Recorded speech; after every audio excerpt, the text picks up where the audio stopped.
ED भ्रष्टाचार खत्म करने की लड़ाई लड़ रही है या विपक्ष को खत्म करने की? मनी लॉन्ड्रिंग कानून के जरिए लोगों को आतंकित किया जा रहा है। यही एजेंसियां कभी भी बीजेपी के मुख्यमंत्री, मंत्री, नेताओं और उनके समर्थकों के यहां नहीं पहुंचती।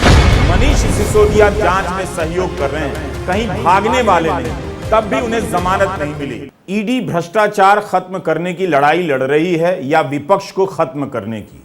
दिल्ली सरकार का हाल देख लीजिए। 2 मंत्री जेल में हैं, एक सांसद जेल में है।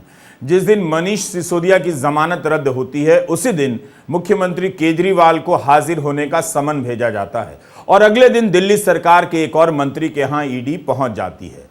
पत्रकार निधि राजदान से वरिष्ठ वकील कपिल सिब्बल ने कहा है कि भारत में कभी भी कोई भी गिरफ्तार किया जा सकता है और अब उसे कोर्ट से जमानत नहीं मिलेगी। मनी लॉन्ड्रिंग कानून के जरिए लोगों को आतंकित किया जा रहा है।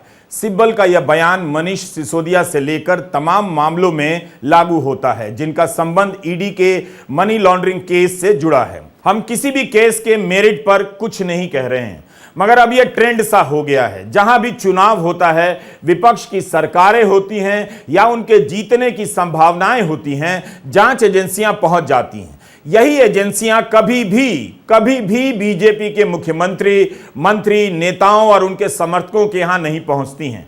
तभी संदेह होता है कि यह भ्रष्टाचार दूर करने की नहीं, भ्रष्टाचार दूर करने के नाम पर विपक्ष को जड़ से मिटा देने की लड़ाई है। आप नहीं जानते हैं कि इन छापों से बीजेपी को किस तरह का लाभ मिल रहा है। 30 अक्टूबर को मनीष सिसोदिया की जमानत रद्द हो गई।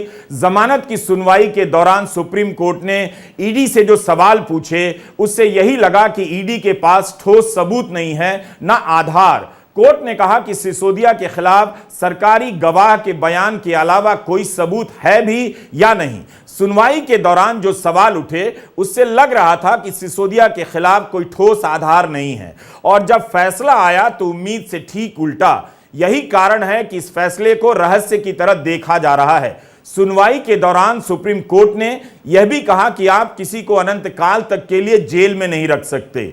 सुप्रीम कोर्ट को अनंत काल की परिभाषा तय कर देनी चाहिए। 8 महीने से मनीष सिसोदिया जेल में बंद हैं, क्या यह अनंत काल में नहीं आता? मनीष सिसोदिया के संबंध में 17 अक्टूबर को सुप्रीम कोर्ट ने ईडी से पूछा कि मनीष सिसोदिया को मनी लॉन्ड्रिंग के लिए आरोपी कैसे बना रहे हैं, जबकि वो मनी ट्रेल का हिस्सा है ही नहीं और पैसा उनकी जेब में पहुंचा भी नहीं।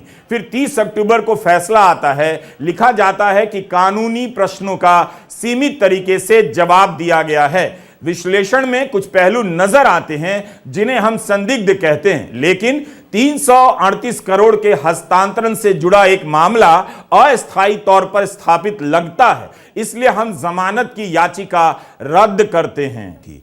कानून के जानकार भी सवाल उठा रहे हैं कि एक सरकारी गवाह के कहने पर कितना भरोसा किया जा सकता है।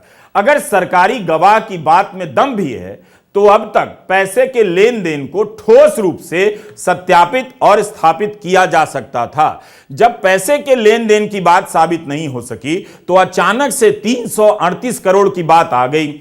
इतनी बड़ी राशि के मामले में कुछ तो ठोस होना चाहिए था।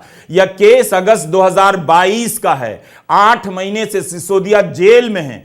हजारों पन्नों की चार्जशीट दायर करने के बाद जांच एजेंसियां अस्थायी तौर पर सबूत पेश कर रही हैं, जिसे कोर्ट स्वीकार कर बेल नहीं दे रहा।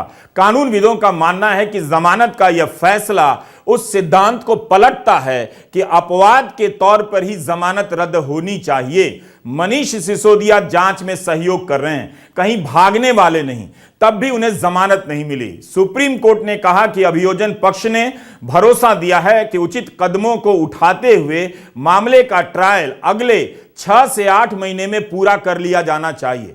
हम मनीष सिसोदिया को छूट देते हैं कि अगर इसमें कुछ बदलाव होता है, ट्रायल की रफ्तार धीमी होती है, तो वे अगले 3 महीने में जमानत की नई याचिका दायर कर सकते हैं।